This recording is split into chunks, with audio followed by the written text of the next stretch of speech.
Welcome to Smart Remarks, where life is sacred until it's born, in which case it's your problem.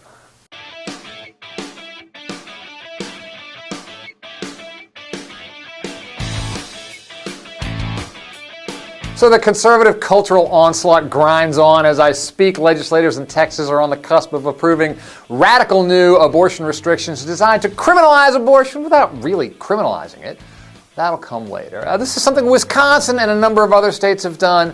But I have a question now about this grand conservative attempt to make abortion harder to get. Does this mean we are now going to see more unwanted children, unwanted pregnancies, and unwanted kids in places like Texas and Wisconsin?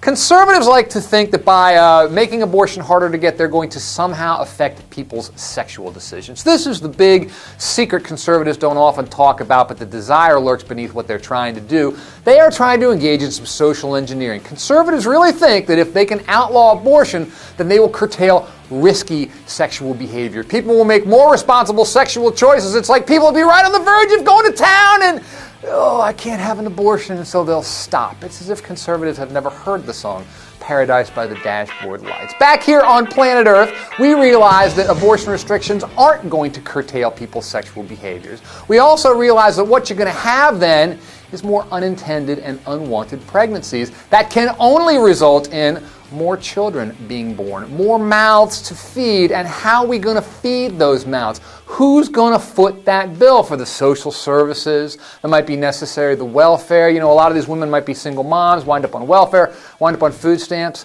And so here's my question to conservatives. Are you prepared to foot that bill? Are you prepared to pay more in taxes in order to pay for that?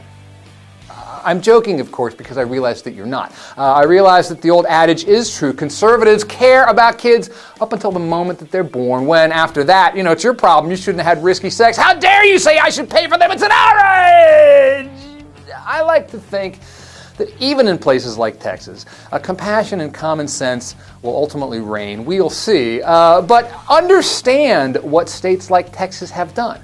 They have voted now to raise their own tax rate. They would never see it that way, and they would argue strenuously against this. But one way or another, the birth of unwanted kids is going to raise societal costs significantly. You're either going to have it on the front end in terms of welfare or food stamps, or you can have it on the back end in terms of prisons or things like that. Ultimately, conservatives in these states are voting to pay more, whether they want to or not, whether they realize it or not. And so here then is another example of how cultural conservatism actually raises the cost of society. This is hardly the only place we've seen it. We've seen it in these states that have tried to drug test welfare recipients.